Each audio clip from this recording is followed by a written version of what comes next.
Assalamualaikum warahmatullahi wabarakatuh. Alhamdulillah di pagi hari ini kita bisa ketemu lagi pada pada mata kuliah Kimia Fisik Lanjut di S2 Pendidikan Kimia FKIP Universitas Riau. Nah, adapun pada pertemuan ini kita akan mempelajari tentang spektroskopi. Nah, di mana pada minggu kemarin kita sudah mempelajari spektra atau spektrum dari molekul diatomik. Nah, pada hari ini kita akan pelajari spektra dari poliatomik, artinya lebih dari dua atom. Nah, mungkin kita ulangi lagi ya bahwa spektroskopi itu merupakan suatu ilmu yang mempelajari interaksi radiasi atau cahaya dengan suatu materi. Nah, dalam hal ini kita akan mempelajari materi tersebut berupa atom ataupun molekul. Nah, tentu eh, mata kuliah ini sepertinya abstrak ya, karena kita tidak akan pernah melihat atom atau molekul tersebut, tetapi bisa dipelajari menggunakan suatu alat yang disebut dengan spektrofotometer ya atau spektroskopi. Eh, Baik itu UV atau FLIR atau NMR atau yang lain-lainnya, karena memang sekarang lagi berkembang ya ilmu spektrum tersebut. Nah, kita lihat lagi ya bahwa energi yang dipelajari itu, baik itu energi yang diabsorpsi ataupun energi yang diemisikan oleh suatu atom itu, ya sama dengan di atomik kemarin ya, bahwa energi totalnya itu adalah energi rotasi ditambah dengan vibrasi tambah energi elektronik. Nah, sekarang kita lihat energi rotasi dari poliatomik ya. Minggu kemarin kita sudah tahu ya bahwa energi rotasi dari diatomik itu adalah D kali J tambah 1 ya. Jadi B itu adalah konstanta rotasi. Konstanta rotasi itu tergantung dari momen inersia dari di atom tersebut, atau I, dilambangkan kemarin I ya. I itu adalah mu kali R kuadrat. Mu itu adalah massa tereduksi. Massa tereduksi itu hubungannya dengan massa atom ya. Massa atom 1 dikali massa atom 2 dibagi dengan massa atom 1 ditambah massa atom 2. Nah, itu disebut dengan momen disebut dengan massa tereduksi. Kemudian kita kalikan dengan R kuadratnya. R itu adalah jarak antar inti ya. Jadi berapa jaraknya antara atom 1 dengan atom yang kedua. Nah, cuman di dalam poliatomik ini tentu atomnya itu lebih dari 2. Tentu persamaan energi rotasinya akan berbeda. Nah, di slide saudara bisa lihat ya bahwa energi rotasi itu dikurangkan juga dengan dj kuadrat kali j tambah 1 dikuadratkan. Nah, d itu adalah konstanta distorsi sentrifugal. Nah, berapa penyimpangan rotasinya itu yang disebut dengan D. Tentu setiap poliatomik akan berbeda-beda. Sehingga spektrum dari poliatomik itu akan beda juga ya antara satu molekul dengan molekul yang lain. Tidak akan pernah sama ya. Jadi saudara bisa bayangkan ribuan jutaan molekul atau senyawa tidak akan mempunyai spektrum yang sama. Nah, karena dipengaruhi dari energi rotasi tadi ya, belum lagi energi vibrasi akan mempengaruhi spektrum dari senyawa atau molekul tadi. Nah, kemudian D-nya tetap ya konstanta rotasi. Tentu konstanta rotasinya itu tergantung dari nilai I-nya juga ya. Kalau untuk poliatomik ya I-nya adalah jumlah dari massa atom dikali dengan jarak antar intinya dikuadratkan. Jadi berapa jumlah massa atomnya, maka itu ditambahkan. Nah, sehingga kita akan mendapatkan nilai I ya, I atau momen inersi yang akan mempengaruhi energi rotasi. Nah, J-nya tetap ya, J itu harus mengikuti hukum seleksi bahwa selisihnya harus sama dengan plus 1. Nah, sekarang kita lihat dulu ya, poliatomik itu ternyata tipe-tipenya macam-macam ya. Apakah dia merupakan molekul linear atau top simetri atau top spherical atau dia asimetri ya atau tidak asimetri. Nah, di sini bisa dilihat ya bahwa molekul linear itu contohnya CO2, C2H2, OC2. Nah, kapan dikatakan molekul linear ya tentu momen inersianya tidak sama ya antara IB, IC itu tidak sama ya dengan IA karena IA itu adalah nol ya. Nah, kalau dia top simetri berarti dia hanya simetrinya di atas. Nah, contohnya NH3, CH3F, PCl3. Jadi bisa saudara bayangkan seperti payung ya. Jadi di bawahnya yang simetri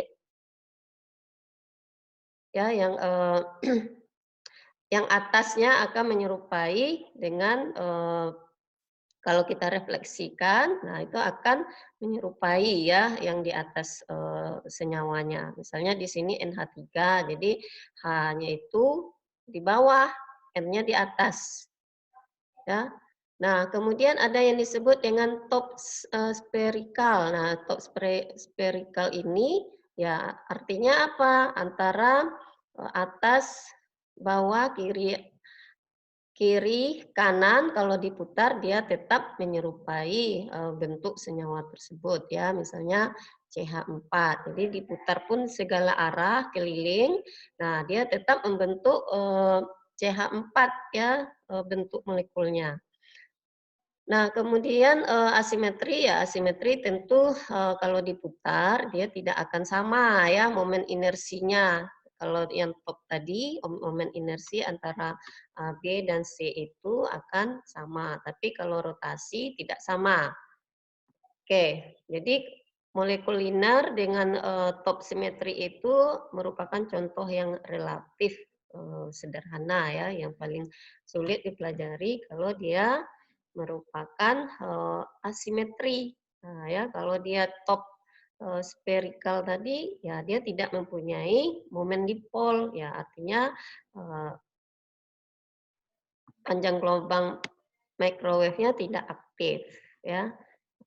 Nah, di sini kita bisa lihat arah A, B, dan C itu ya. Kalau A, kalau dia berotasi, nah tadi OCS itu contoh dari molekul linear ya. Jadi momen inersi dari A itu ada IA itu 0. Tapi kalau IB dengan IC, nah IC kalau A dia searah dengan sumbu X ya, kalau B sumbu Y, nah kalau yang C sumbu Z ya. Jadi kalau saudara lihat di slide itu, nah ternyata momen inersi antara IA, antara IB dan IC itu sama ya, sedangkan IA-nya sama dengan 0 karena dia bergerak di sumbu ya, di pusat sumbu simetri tadi sehingga nilai momen inersia dari A itu adalah 0. Nah, itu disebut linear molekul linear. Nah, tentu jari-jari CO dengan CS itu akan berbeda ya. Nah, ini kalau kita masukkan ke persamaan konstanta rotasi kan menghasilkan H per 8P kuadrat IB kali C. Oke, kemudian kita lanjut dengan yang top simetri tadi ya. Top simetri ya artinya kalau kita putar ya artinya di bagian atas saja ya mengalami simetri ya. Simetri kalau seandainya molekul yang di atas itu yang kita putar ya. Jadi saudara bisa lihat di sini contohnya CH3F ya. Jadi yang F-nya itu kita putar ya dan dia akan menghasilkan suatu momen inersi ya tapi tidak sama dengan 0. Ya, kalau yang linear tadi dia sama dengan nol, ya. Tapi kalau untuk top simetri dia tidak akan sama dengan nol. Kemudian nilai momen inersi antara B dengan C harus sama. Jadi itu bedanya ya, kalau molekul linear tadi IA-nya tidak sama dengan nol, IA-nya sama dengan nol, tapi simetri top atau simetri atas IA-nya tidak sama dengan nol. Nah, ini contohnya ya, CH3F. Atau bisa juga kita bayangkan seperti tripod ya, atau tetrahedral bonding. Atau bisa juga kita bayangkan seperti payung, kita megang payung ya. Jadi yang di atas itu adalah yang disebut dengan top symmetry. Kalau diputar ke bawah ya tentu dia tidak akan sama ya, itu maksudnya. Nah, kemudian kita masuk kepada molekul linear tadi ya, karena memang molekul linear itu yang paling mudah dipelajari karena sederhana ya, IA-nya sama dengan nol, kemudian IB sama dengan IC. Jadi yang mempengaruhi energi rotasi hanya momen inersia B dan C ya, artinya sumbu Y dan Z. Nah, ini contohnya ya, OCS, HCN, CO2, C2H2 ya. Nah, jadi energinya menjadi B kali J tambah 1 dikurang DJ kuadrat kali J tambah 2. Nah, kemudian kita perhatikan ya bahwa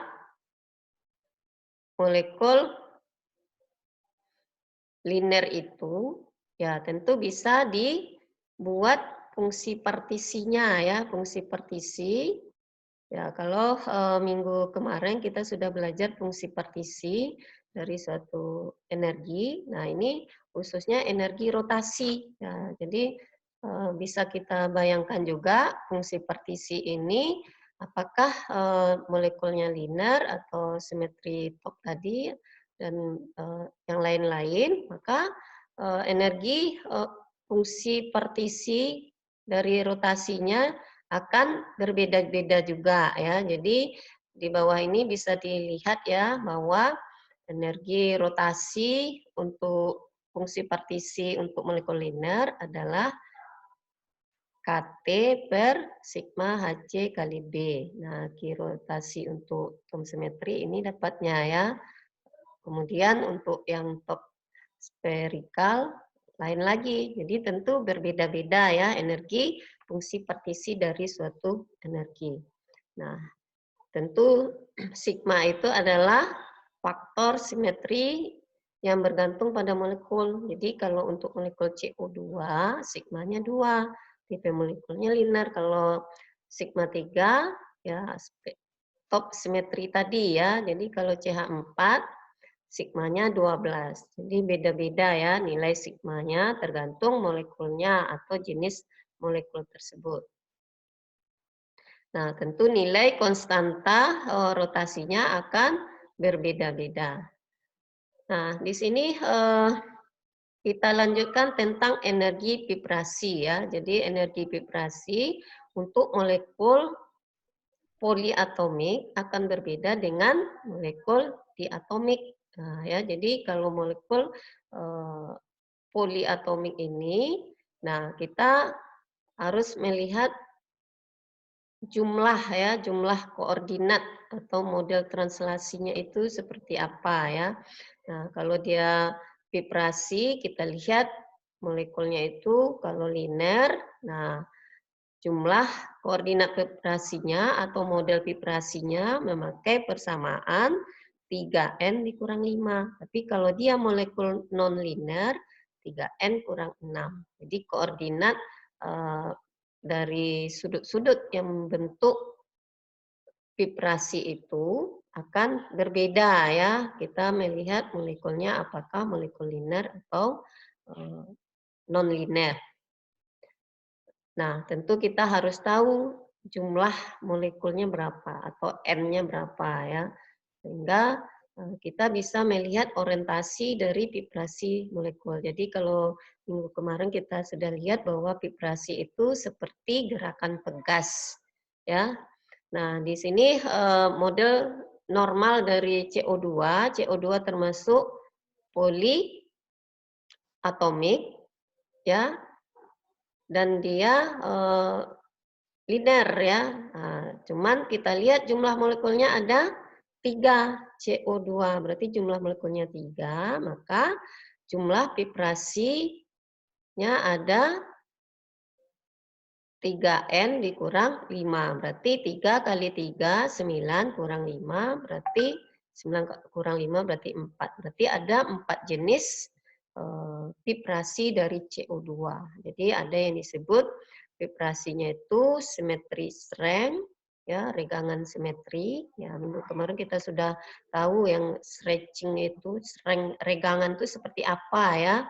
Bentuknya regangan, ya artinya dia kalau dia simetri sama regangannya ya. Nah, kemudian ada yang disebut dengan asimetri strength, berarti satu naik, satu turun ya. Jadi dia tidak akan sama ya. Kalau simetri dia akan sama gerakannya. Nah, tapi kalau asimetri tidak sama ya. Bisa ke atas dulu, yang satu atom, yang satu lagi ke bawah, sehingga dia tidak akan sama ya. Oke, jadi seperti itu gerakannya. Kemudian bending, bending itu ya campuran dia ya, apakah dia rocking ya atau yang lain ya, atau gerakannya ya bisa naik ke atas, bisa naik ke bawah juga ya. Oke, itu jumlah dari model vibrasi dari CO2. Nah, kemudian kalau H2O ya, molekul H2O termasuk juga memiliki atom 3 ya, karena dia tidak linear, molekulnya tidak linear, berarti kita pakai persamaan 3N dikurang 6. Berarti N-nya 3, 3 kali 3 9 kurang 6, berarti 9 kurang 6 berarti ada 3 jenis vibrasi. Nah, saudara bisa lihat di sini ya, ada yang stretching simetri, ada stretching asimetri, kemudian band-nya hanya satu ya, satu jenis. Kalau CO2 tadi ada dua ya gerakannya. Kalau dilihat di sini dia naik semua ke atas ya. Kalau dia CO2 selain ke atas, gerakannya juga ke bawah. Oke, itu contoh dari jumlah vibrasi yang berasal dari molekul poliatomik. Ya, nah, ini juga akan terlihat ya bahwa perubahan-perubahan dipol akan mempengaruhi gerakan vibrasi juga ya. Ini tadi yang H2O, ya tentu ada 3, CO2 ada 4 jenis vibrasinya. Nah, kemudian persamaan fungsi partisi untuk vibrasi juga akan berbeda ya. Setiap molekul, baik itu molekul linear maupun non-linear ya. Nah, jadi tipenya ada yang paralel, ada yang tidak paralel ya. Nah, jadi kalau simetri itu biasanya dia paralel ya, artinya energi fungsi partisi vibrasinya itu tidak degeneratif, artinya tidak sama ya. Jadi kalau yang tidak paralel itu ya tentu dia akan sama ya energi rotasinya itu ya pada fungsi atau pada frekuensi tertentu. Nah, misalnya vibrasi untuk NH3 ya. NH3 berarti ada 3 model ya tadi. Kenapa 3 model? Karena memang vibrasi ketiga dengan keempat ini dia mempunyai energi yang sama ya, sehingga dia akan membentuk 3 fungsi atau 3 model vibrasi ya pada frekuensi 337, 950. Kemudian ini gabungannya ya. Nah, ini karena dia mengalami degenerasi atau mempunyai energi yang sama pada nilai V3 dengan V4 atau bilangan vibrasi ketiga dan keempat. Nah, ini dia spektrum dari gabungan antara rotasi dan vibrasi dari molekul poliatomik. Ya, jadi kalau untuk diatomik bisa kita pisahkan satu-satu. Nah, poliatomik, nah dia akan saling mempengaruhi ya antara rotasi dengan vibrasi. Ya, nah sehingga persamaannya juga akan menjadi lebih panjang ya karena dijumlahkan dengan energi vibrasi. Nah, ini dia contoh dari spektrum rotasi vibrasi dari molekul CH3F, BCl3 dan lain-lain ya. Ya, tentu setiap molekul seperti yang disebutkan tadi akan mempunyai bentuk spektrum yang berbeda-beda karena memang energi vibrasi dan rotasinya itu berbeda. Ya, nah ini contoh spektrum poliatomik ya. Nah, ini misalnya CH3Br. Ya, ada yang membentuk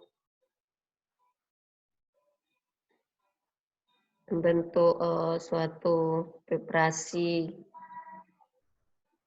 konturnya itu ya yang mempunyai seperti R dan Q. Jadi antara sebelah kiri dan kanan dia mirip ya. Kemudian tengah-tengahnya akan membentuk spektrum yang bentuknya runcing ya. Nah, ini adalah akibat CH3Br mengabsorpsi dari suatu energi. CH3Br berarti top simetri ya, top simetri ya, artinya top simetri ya tadi ya bahwa molekul yang di atasnya aja yang mengalami simetri. Nah, ini contoh dari spektroskopi infrared ya. Nah, seperti yang kita ketahui, spektroskopi infrared ini dapat mengidentifikasi gugus fungsi dari suatu molekul. Nah, tentu gugus fungsi dari suatu molekul itu tergantung pada susunan dari atom-atomnya. Nah, ini misalnya oktana ya, oktana. Nah, oktana.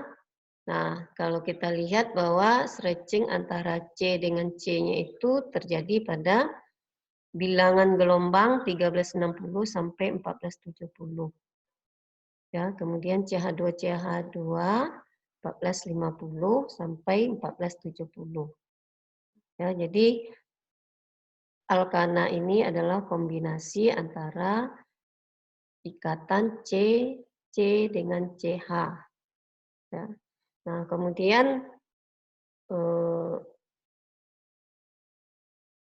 CH2 CH3 ikatan ini terjadi pada 1360 sampai 1390 cm min 1. Nah, ini terjadinya gerakan baik itu rotasi dan vibrasi pada gugus pada senyawa oktana ya. Ya, jadi kita lihat lagi kalau oktana berarti tidak memiliki ikatan rangkap ya, ikatan tunggal semua. Nah, kalau ikatan rangkap ya misalnya satu oktena ya, oktena ya. Tentu ada memiliki ikatan rangkap dua ya antara C dengan C. Nah, di sini nampak perbedaan ya antara alkana dengan alkina ya. Nah, di atas 300 cm min 1, nah ini akan memperlihatkan vinil ya atau alkinil ya. Nah, itu biasanya alkinil itu orbitalnya sp, kalau vinil sp2. Nah, di sini dia akan membentuk suatu spektrum Ya, tergantung pada bilangan gelombangnya ya. Apakah dia mengalami rotasi? Kalau dilihat di sini ya, CH strength itu terjadi pada 300 sampai 3.000 sampai 3.100 cm min 1 ya, terjadinya rotasi dari CH. Nah, kemudian banyak lagi ya, ini contoh dari spektrum, misalnya aromatik ya, kalau kita ukur di alat spektroskopi, baik itu IR ataupun FTIR, nah bisa kita lihat kalau misalnya senyawa tersebut monosubstitusi, nah dia akan membentuk suatu keteraturan ya, ini antara 2000 sampai 1663 semester-1. Nah, misalnya gugus G-nya kita misalnya OH ya, atau Cl. Nah, ini akan membentuk aturan seperti ini ya. Tapi kalau dia membentuk 1-2 disubstitusi atau orto. Kalau yang pertama tadi monosubstitusi, kalau ini disubstitusi. Nah, itu biasanya dia membentuk garis seperti ini ya, spektrumnya tidak terlalu teratur, sama dengan 1-2 disubstitusi. Dan 1-4 disubstitusi atau para ya, ini meta berkurang keteraturannya, spektrumnya ya, kalau kita amati dari spektrum TIR. Nah, ini kalau dia para, nah, seperti hanya 2 muncul ya, muncul spektrum atau puncak-puncaknya.